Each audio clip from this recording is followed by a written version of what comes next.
जगह पर पहुंचे हैं, कोई मतलब रियल छाप छोड़ पाए हैं, तो वो बिना महिलाओं की भूमिका के संभव नहीं हुआ है। महिला मजदूरों की भूमिका के संभव नहीं हुआ है। मई दिवस में ही हम जानते हैं लूसी पार्सन्स का नाम बार बार आता है। वो केवल एल्बर्ट पार्सन्स की पत्नी नहीं थी, वो अपने आप में एक एक्टिविस्ट थी, लेबर एक्टिविस्ट थी, जो मई दिवस के शहीदों की फांसी लगने के बाद भी काफी दिनों तक एक्टिव थी, और उनके जैसी महिला मजदूरों को ऑर्गेनाइज करने का काम करती थी। नक्सलवाड़ी में हमने देखा है कैसे जो शुरुआती जो शहादतें हुई थी उसमें महिला महिला थी, जो पुलिस से लड़ने में और जो एकदम प्रिमिटिव हथियारों के साथ जो संघर्ष शुरू हुआ था एक फौज के सामने, भारत सेना के सामने, वो उसमें महिलाओं की क्या भूमिका थी। तो एक मकार्थी काल जिस समय चल रहा था, 1954 की बात है, एक फिल्म बनी थी salt of the earth America में, उसको ब्लैकलिस्ट भी कर दिया गया था, मकार्थी काल था उस समय, इसलिए वहाँ उस सिनेमा में एक झलक दिखती है कैसे अमेरिका में जो मजदूर हैं उनके संघर्ष में जो महिलाओं की भूमिका है, वो क्या होता है, कैसे वो महिलाएं सीखती है संघर्ष करना, उसके बारे में काफी अच्छा बनाया गया है। वो एक चित्रण है उस समय का जो समाज था, उसमें भी क्या भूमिका थी महिलाओं की,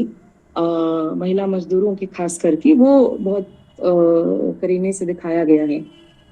साथियों, आज का दौर जब हम लोग देखते हैं जहाँ पर एक सामान्य पूंजीवादी दौर में भी महिलाएं दोहरी मार झेलती हैं, पितृसत्ता की मार भी झेलती हैं, और मजदूर होने के नाते पूंजीवाद की मार भी झेलती हैं। महिला मजदूरों के साथ दोहरे तरह का शोषण होता है। ये हम लोग सब लोग जानते हैं, इससे हम लोग वाकिफ हैं। आज के दौर में जब पूंजीपति वर्ग का क्राइसिस बहुत ज्यादा बढ़ गया है, ऑल इंडिया लेवल पर ही नहीं पूरे विश्व में देखें तो कैसे संकट बढ़ते जा रहा है, इस पर भी चर्चा हुई कैसे एलपीजी क्राइसिस भी जो है वो सीधे तौर पर ऐसे पूरे जो मेहनतकश जनता है, मेहनतकश ही नहीं, जो इवन जो लोअर मिडिल मिडिल क्लास जनता है उनको भी अफेक्ट करता है, लेकिन उस तबके में भी जो महिलाएं हैं उनको सीधे प्रभावित किया हुआ है। जो हम लोग देखते हैं जो स्टूडेंट्स हैं, जो बहुत ही कम जो गरीब परिवारों से आने वाली स्टूडेंट्स हैं, एलपीजी क्राइसिस उनको अफेक्ट करता है, उनके घर वाले उनको वापस बुलाते हैं, उनकी पढ़ाई बंद हो जाती है, जो लोग अपने गांव से बाहर निकल कर पढ़ रही हैं। तो ये सब सीधा मार भी जो है एक इंस्टीट्यूशनलाइज तरीके से महिलाओं पर दोहरा पड़ता है, उसकी दोहरी शिकार होती हूँ। और सामान्य पूंजीवादी दौर में भी होता है। जब पूंजीवाद का बाल्यकाल था, तब लिबर्टी, इक्वालिटी, फ्रेटर्निटी के जो नारे लेकर पूंजीवाद आया था, लेकिन वो नारे झूठे साबित हुए, और पूंजीवाद के आने के बाद वो तमाम तरह के जो पुराने भेद थे, जिससे मुनाफा बढ़ सकता था, जिससे पूंजीपतियों का को शोषण करने की जमीन मजबूत होती थी, चाहे वो जाति का हो, चाहे लिंग का हो, गांव शहर का हो, ये सारे भेद उसी तरह से बनाए रखे गए। और आज भी हम लोग देखते हैं कि जब ये जैसे मैंने कहा कि पूंजीवाद का क्राइसिस पूरे विश्व में बढ़ रहा है, युद्ध में तब्दील हो रहे हैं, जैसी परिस्थितियां हो रही है, सीधे सीधे युद्ध हो रहा है कई जगहों पर, वहां पर भी उन युद्धों का में मतलब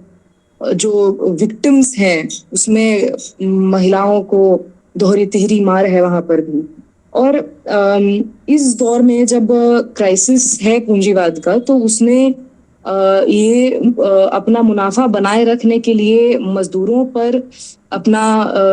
शिकंजा कसा है, और तमाम मजदूर वर्ग के अलावा भी हम तमाम जो वर्ग हैं, जो दरमियानी वर्ग हैं, उनको भी चूज करके अपना मुनाफा बनाने की कोशिश तो की ही जा रही है। इसी कोशिश में जो महिलाएं हैं उन वर्गों की, खासकर महिला मजदूर हैं, उन पर भी मार बढ़ी।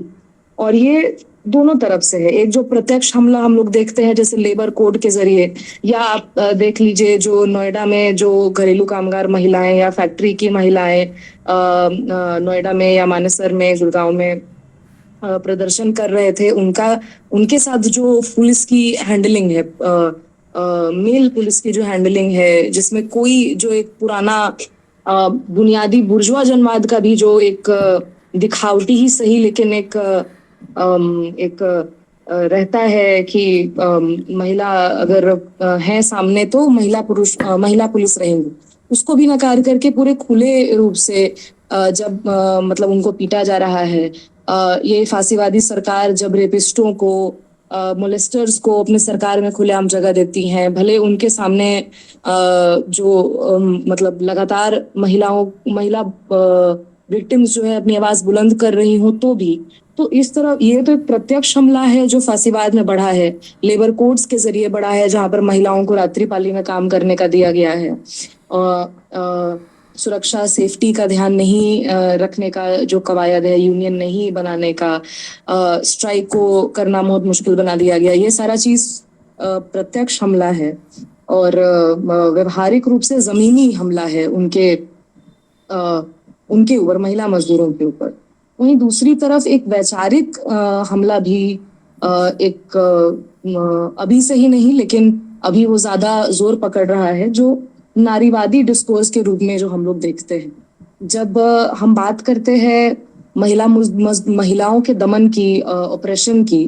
तो उसमें इस पर बात करना बहुत जरूरी है कि ये जो महिला मुक्ति का सवाल है, ये अपने आप में एक बहुत बृहद विषय है, काफी इलेबोरेटेड अब होकर बात करना पड़ेगा इस पर। अभी उस पर पूरा नहीं जाते हुए भी जो महिला मुक्ति का प्रश्न है, हमने पढ़ा है, हमारे टीचर्स ने बताया है कि कैसे ये प्रश्न पूंजीवाद के साथ सीधे रूप से जुड़ा हुआ है, प्राइवेट प्रॉपर्टी के साथ सीधे रूप से जुड़ा हुआ है, महिलाओं की दोहरी मार सीधे रूप से जुड़ी हुई है, पूंजीवाद पितृसत्ता को बचा कर रखने का, ऐसे तमाम भेदभावपूर्ण संबंधों को, शोषणकारी संबंधों को बचा कर रखने का कवायद करता है ताकि अपना मुनाफा बना सके। अगर इस मार को खत्म करना है तो सही मायने में लड़ाई पूंजीवाद के खिलाफ मोड़नी होगी, नहीं तो जितनी भी लड़ाइयां होंगी एक्चुअली मुक्ति के नाम पर भी या बराबरी के लिए भी, वो सारी लड़ाइयां कहने के लिए ज्यादा हो जाएंगी और कितना भी मिलिटेंट होने के बाद भी उनका रिजल्ट असल में मुक्ति के रूप में हो नहीं पाएगा। इसीलिए ये बहुत जरूरी है कि उसके पे जो वैचारिक अटैक है, जहां हम लोग जानते हैं कि एक ऐसी दुनिया जहां पर प्राइवेट प्रॉपर्टी नहीं हो, जहां पर मजदूर वर्ग का राज हो, तरहारा वर्ग का राज हो, वहां पर सही मायने में महिलाएं मुक्त हो सकती हैं। जैसा हमने देखा था जब 1917 में रूस में क्रांति हुई थी, वहां पर महिलाओं का वर्कफोर्स में जिस तरह से भागीदारी बढ़ा था, वहां के संविधान में जिस तरह से महिलाओं की आवाज को जगह दी गई थी, वहां पर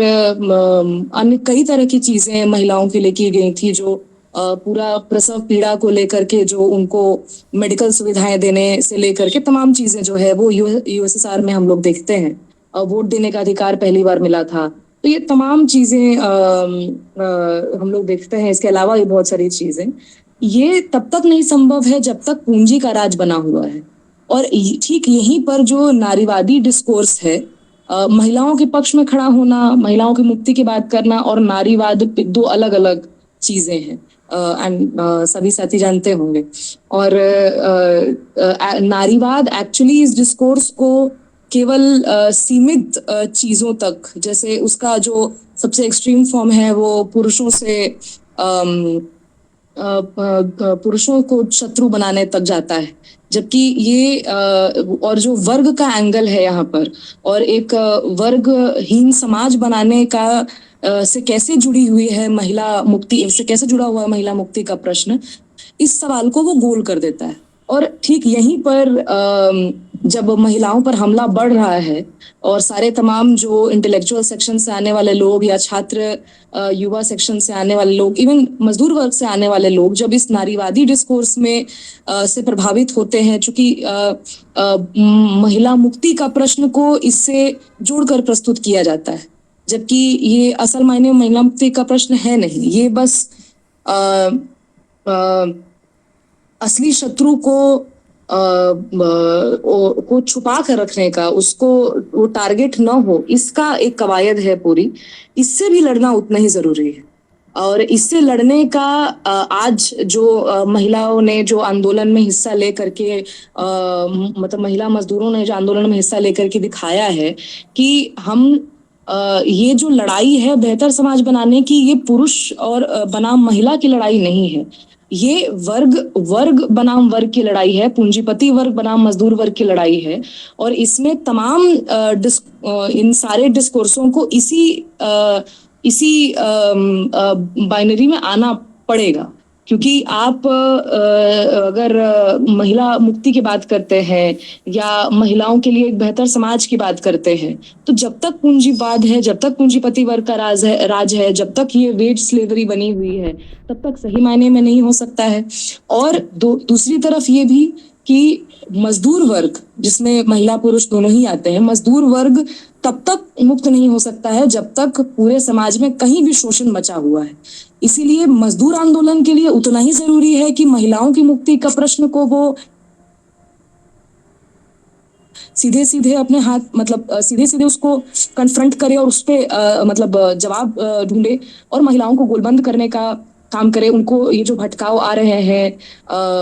उससे निकाल करके जो सही दिशा है वहां ले जाने का काम करे। और